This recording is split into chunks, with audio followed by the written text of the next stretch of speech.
tulips, welcome back to my channel. This is a fish oil follow-up. So in a previous video I did a super short review of fish oil supplements, and I'm taking it for purposes of trying to grow thicker and fuller hair. So this is my tapered side. This is 2 weeks later. I've been taking fish oil for about 2 weeks, you guys, and look at, first of all, my hair growth, and it looks really dark, full, and thick, and that's what I was going for. Now I know typically when they say when you cut your hair off, it usually grows back quicker and it grows back faster and fuller. Maybe that's playing a part, I don't know, but I definitely think the fish oil is contributing for some of this, you guys. So I'm so pleased. Look at that baby hair growing back thicker and fuller that I shaved off on that side.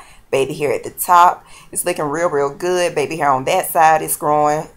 So I am pleased. Again, this is 2 weeks of taking fish oil supplements. So I'm going to continue to take them, and I'll give you guys another view update in 2 weeks. Smooches.